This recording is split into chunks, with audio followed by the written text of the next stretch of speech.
అదే RTV app వార్తల్ని క్షణాల్లో చదివే అవకాశం ఉంటుంది. ఒక న్యూస్ పేపర్, ఒక టెలివిజన్ ఛానల్ మీ చేతుల్లో ఎప్పుడు ఉంటాయి. సుప్రీంకోర్టు సంచలనమైనటువంటి తీర్పునిచ్చింది. పొలిటికల్ పార్టీల ఎలక్ట్రల్ బాండ్ సంబంధించినటువంటి దీని మీద మనతో మాట్లాడడానికి మాజీ జాతీయ ప్రధాన కార్యదర్శి సురవరం సుధాకర్ రెడ్డి మనతున్నారు. సార్ చెప్పండి, ఈరోజు సుప్రీంకోర్టు తీర్పుని ఎలా చూడాలి? ఇది చాలా మంచి నిర్ణయం. అది కూడా సుప్రీంకోర్టు ప్రధాన న్యాయమూర్తి చంద్రచూడ్ నాయకత్వం కింద 7 మంది జడ్జీల న్యాయస్థానం ఈ తీర్పు చెప్పింది. ఈ మధ్య అయోధ్య పైన ఇచ్చిన తీర్పు, కాశ్మీర్ పైన ఇచ్చిన తీర్పు, ఈ 2 కోర్టుల మీద కొన్ని అనుమానాలు కలగజేసింది.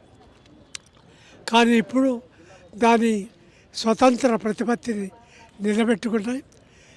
ఈ ఎలక్ట్రల్ బాండ్స్ అనేది చాలా మోసపూరితమైనటువంటి విషయం. ఇది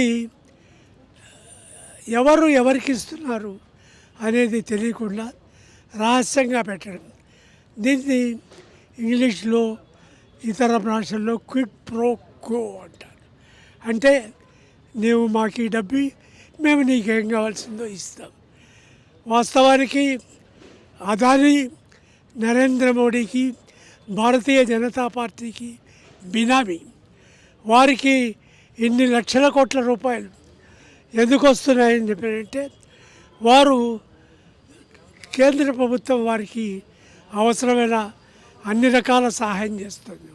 అందుకని వాళ్ళు ఎలక్ట్రల్ బాండ్స్ ద్వారా ఈ డబ్బంతా ఇస్తారు. ఎలక్షన్లకు విరాళాలు ఇచ్చే వాళ్ళందరూ, 2000 రూపాయల పైన ఇచ్చే వారందరూ వారు ఇన్కమ్ ట్యాక్స్కి లెక్క చెప్పాలి.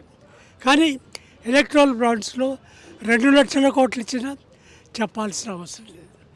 ఇది చాలా మోసపూరితమైన, దేశాన్ని ఒక రకంగా చెప్పాలంటే మోసం చేసే ఎలక్ట్రల్ బాండ్ ఇది రద్దు చేయడం పట్ల భారత కమ్యూనిస్ట్ పార్టీ తరఫున మేము హర్షం వెలిబుచ్చుతున్నాం.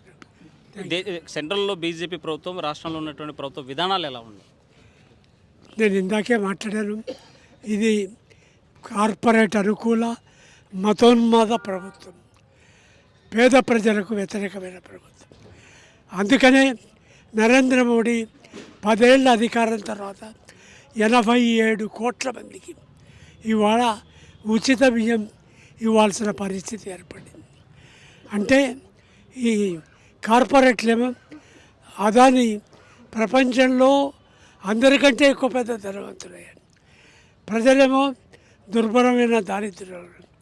రైతులు దివాలా తీస్తున్నారు, చిన్న వ్యాపారస్తులు విధ్వంసమవుతున్నారు. ఈ పరిస్థితుల్లో సహజంగానే వారికి ఓట్లు రావు కనుక దేవాలయాలను చూపించి దేవుణ్ణి మొక్కుకోండి, సమస్యలు పరిష్కారం అవుతాయి చెప్పడానికి నరేంద్ర మోడీ మతాన్ని ఉపయోగిస్తున్నాడు.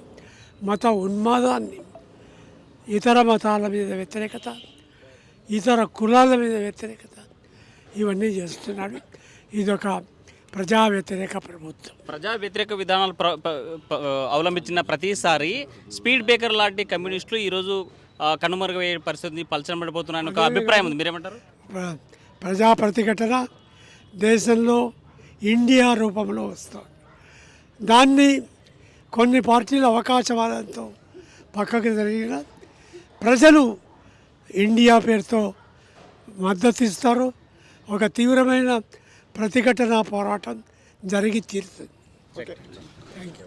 సురవరం సుధాకర్ రెడ్డి గారు ఒకటే చెప్తున్నారు, ఈ ప్రభుత్వ వ్యతిరేక విధానాలు అవలంబించిన ప్రతిసారి స్పీడ్ బ్రేకర్లుగా కమ్యూనిస్టులు ముందుకు వస్తారు. అయితే ఎలక్ట్రల్ బాండ్స్ రద్దు చేయడాన్ని మేము స్వాగతిస్తున్నాం. సుప్రీంకోర్టు తీర్పుని స్వాగతించేటువంటి పరిస్థితి. Video journalist Chandrasekhar Hussain, RTV Kurnool. మరిన్ని వీడియోస్ కోసం ఛానల్ సబ్స్క్రైబ్ చేయండి, లేటెస్ట్ అప్డేట్స్ కోసం వాట్సాప్ ఛానల్ ఫాలో చేయండి, అండ్ లింక్ డిస్క్రిప్షన్ లో ఉంది.